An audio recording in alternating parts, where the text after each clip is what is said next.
મતની વાત આખી અલગ છે. તમને લોકો અમને અરે મતની વાત આખી અલગ છે. લોકો કે તમને ફોને કર્યા છે એટલે જ તો પીડા ઉભી થઈ તરત જ.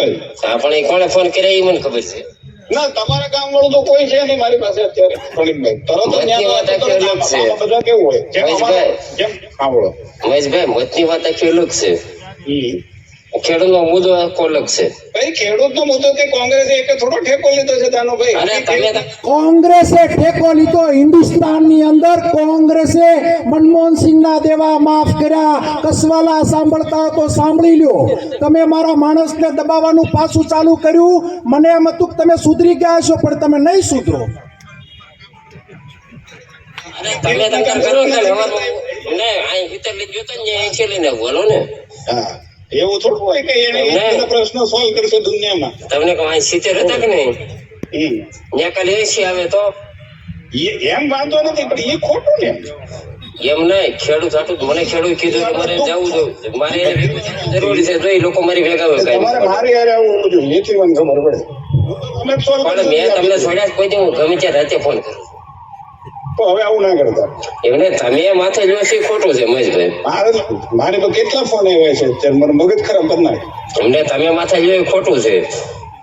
મારે નો લીધો, મારે રાજકીય રીતે કઈ લેવા દેવા નથી આમાં. બસ તો તમે અમે કઈ ત્યાં આવજો અમારી સભામાં. અરે જ્યાં જોઈને આવશું. તમે તારા ખેડૂત નું કરજો, હું ગમે ત્યાં આવી. એક ચમચી નો કર ને. પાક્કો પાક્કો. હાલો, આ ખેડૂતની સભા છે, કોંગ્રેસની સભા છે. હું યાત્રા લઈને નીકળ્યો છું. આ ખેડૂત વેદના વાત લઈને નીકળ્યો છું.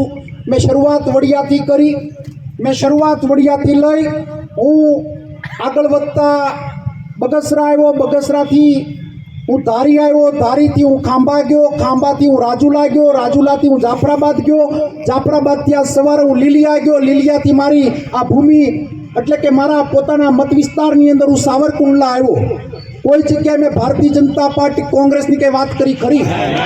તો આપણા ધારાસભ્ય લેટર નથી લખી શકતા. જે તમે લોકો આવો એને ધમકી આપે છો, તો આ વ્યક્તિનું તમારે શું કરવાનું છે? આ પ્રતાપ દુધાત દેવા માફી થાય તો પ્રતાપ દુધાતનામાં કઈ 1000 રૂપિયા લેવા આવવાનો જ કરો. કોરોના હોય, તોકતે હોય, અન્ય કોઈ આંદોલનો હોય, અન્ય માથાકૂટો હોય, જ્યારે કામ કર્યું, જ્યારે મેં આગેવાની લીધી છે. જોગીદાસ બાપુની આ ધરતી ઉપર ધારાસભ્ય પણ હું ભોગવું 15 વર્ષની અંદર. એક પણ જગ્યાએ, એક પણ ગામની અંદર, એક પણ વ્યક્તિને ડાઘ લાગે એવું કોઈ કામ કર્યું ખરું? લીધું ખરું? તમારું કે કોઈ વિસ્તારમાં તમે ગયા હો, કોઈ તાલુકા બારા ગયા હો, તમે સુરતમાં બેઠા હો, તમે અમદાવાદમાં ગયા હો, કોઈ પણ વિસ્તારમાં ગયા હો, 15 વર્ષના જાહેર જીવનમાં મારું નામ લ્યો અને કોઈ આર્ગ્યુમેન્ટ કરીને તમારું માથું ઝૂકે એવી કઈ વાત થઈશ ખરી? તો હવે આ ખેડૂતની વ્યથાને વેદના લઈને નીકળ્યો છું. તમે પત્ર ન લખી શકો તો કાંઈ વાંધો નહીં. તમારી હથકડીઓ લાગી છે, તમારી મર્યાદાઓ છે, પણ કમસે કમ ખેડૂતના દીકરાના ઘરમાં પૈસા આવે તો તમને પેટમાં દુખે છે ક્યાં? તમે ટીવીમાં બેઠા તો અમને ગાળ્યું દેતા હતા. અમને એમ કે ધારાસભ્ય બની પછી તમે સુધરી ગયા હશો, પણ તમે સુધરો નહીં. સુધારો આવે બીજામાં. આ વાત મારે નહોતી કરવી. આ વાત એને ઊભી કરી એટલે મેં જવાબ આપ્યો છે. ખેડૂતોના કોઈ પણ પ્રોગ્રામમાં કોઈ પણ ડોળા નાખશે તો પ્રતાપ દુધાત પાયલ કાંડમાં એકલો જ લડ્યો હતો અને પરેશભાઈ ધાનાણીની આગેવાનીમાં લડ્યા હતા. તમારી આખી સરકાર હતી, તમારી આખી સલ્તનત હતી, તમારું બધું જ સર્વસ્વ હતું કે પાસી પાણી એક દીકરી માટે નહોતી કરી. આ તો હજારો લાખો દીકરીઓ ખેતરમાં પરસેવો પાડે એની આ લડાઈ લડવા નીકળ્યા. એના પરસેવા સામે અમે જોવા માટે નીકળ્યા. ત્યારે કે પાસી પાણી અમે કરવાના નથી. એટલે મહેરબાની કરીને તમારી આબરૂ ઘટે નહીં ને એવું કાર્ય કરજો, આબરૂ વધે એવું કાર્ય કરજો. કારણ કે તમે એ પરિવારમાંથી આવો કે આપણા બાપા, એના બાપા એ મારા બાપા, ભગવાન બાપા મારા બાપા. આપણા બાપા ખેડૂતો માટે લડતા હતા. આપણા બાપા ખેડૂતોની આગેવાની લેતા હતા. એવા તો શું ગુલામ તમે સરકારના બની ગયા છો?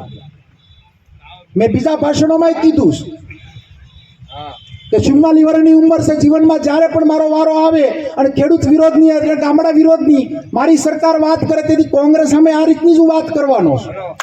આ બોલેલું કે પાછું જવાનું નથી. માટે મહેરબાની કરી ખેડૂતોને મળે એમાં મદદ કરો. વધારાની વાતો બંધ કરો, વધારાના ગતકડા બંધ કરો. ગામડામાં આવવું તમારે ભારે થઈ પડશે જો હું એ પ્રકારનું રાજકારણ ચાલુ કરીશ. ગામડાના ખેડૂતો ગામડામાં ગરવા નહીં દે એ પ્રકારનું રાજકારણ મારે કરવું નથી. આ ફરી વખત કહું છું કે આ પ્રકારની હરકતો બંધ કરી ખેડૂતોને તમે મદદ કરો.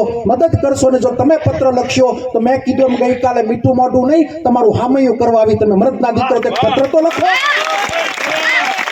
તમે ખેડૂતના દીકરા તરીકે સાવરકુંડલાના મતદાર, તમને મત આપ્યા, ધારાસભ્ય બનાવ્યા, તમે એકવાર પત્ર લખો ને તમને હું હારતોરા કરવા આવી કઈ નાના બાપનો નથી થતો. પણ વધારાની વાતો બંધ કરજો. વધારે ટાઈમ થઈ ગયો, વધારે મારે કઈ ઉકળાટ થઈ ગયો હોય તો ક્ષમા યાચના. કારણ કે એને ગામે ગામ એ રીતના દબાવવાના ચાલુ કરે એ યોગ્ય નથી. આ વાત યોગ્ય નથી. પુરાવા સાથે મેં લોકોને આપ્યું છે.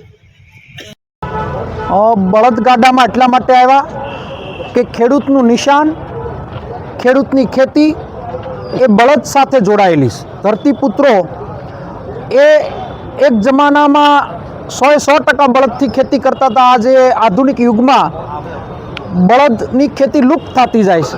ત્યારે અમે ખેડૂતની એકતા રાખવા સંદેશો આપવાનો પણ પ્રયત્ન કર્યો.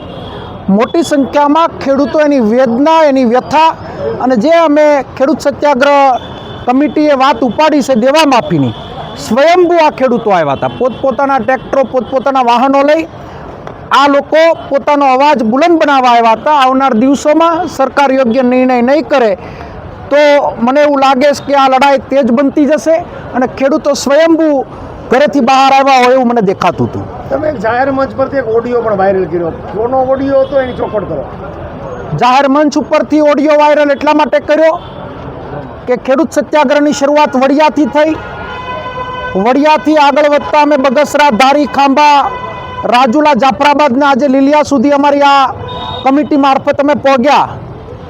લીલિયાની અંદર આવતા ત્યાંના સરપંચોને, ત્યાંના આગેવાનોને, વર્તમાન ધારાસભ્ય, ગઈકાલે જ મેં ભાષણમાં પણ કીધું હતું કે મારા ધારાસભ્ય પત્ર લખશે તો હું એને ગળે લગાડીશ. મારા ધારાસભ્ય દેવા માફીની વાત કરશે તો એનું મીઠું મોઢું કરાવીશ. કારણ કે આમાં કોંગ્રેસ ભાજપની કોઈ વાત નથી, ખેડૂતોના હિતની વાત છે.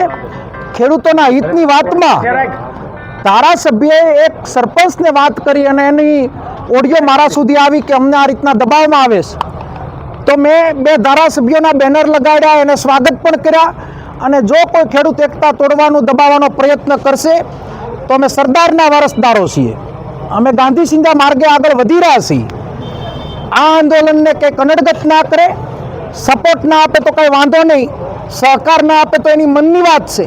ખેડૂતના દીકરા તરીકે મેં ખેડૂતને જન્મ લીધો ત્યારે એનો અવાજ ઉપાડતો, એમાં રોડા નાખવાનું કામ કરશે તો આંદોલન ઉગ્ર બનતા વાર નહીં લાગે. ધારાસભ્યને છમકી ગણો તો છમકી, વિનંતી ગણો તો વિનંતી, પ્રેમ ગણો તો પ્રેમ, અને એને એવું લાગતું હોય કે ગર્ભિત ધમકી ગણો તો ધમકી. ખેડૂતના દીકરાને કનડગત કરવાની વાત કરશો તો ભૂતકાળમાં પણ મેં તમને કીધું હતું કે આ જિલ્લો સંસ્કારથી છિંચન થયેલો છે. આપ જેના પૌત્ર છો ભગવાન બાપા ખેડૂત આગેવાન હતા, ખેડૂતની આગેવાની લેતા હતા. શા માટે તમને પેટમાં દુખે છે? આ વાત એટલા માટે કરી રહ્યો છું કે એક વાતનું પૂર્ણ વિરામ મૂક્યું પણ ફરી વખત અખતરા તમે ચાલુ કર્યા છે.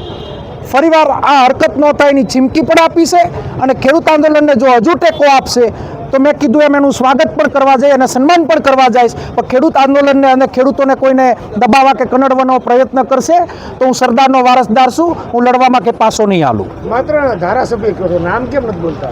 મહેશભાઈ કસવાલા. મહેશભાઈ કસવાલા કહેવામાં કંઈ વાંધો નથી. મેં ગઈકાલે ભાષણમાં કીધું હતું કે મારી સામે જીત્યા સન્માનીય મારા ધારાસભ્ય છે.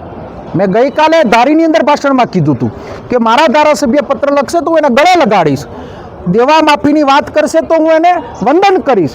પણ આની અંદર કનડગત કરશે તો આમાં કોઈ કોમ્પ્રોમાઇઝ કરવામાં નહીં આવે. ખેડૂતોને કંઈ દબાવવાનો પ્રયત્ન કરશે તો આ ખેડૂત આંદોલન ક્યાં જઈને ઊભું રહે એ ધારાસભ્યને પણ ખબર નહીં. આ જોગીદાસ બાપુ ખુમાણની ધરતી છે, આ ખુમારીની ધરતી છે.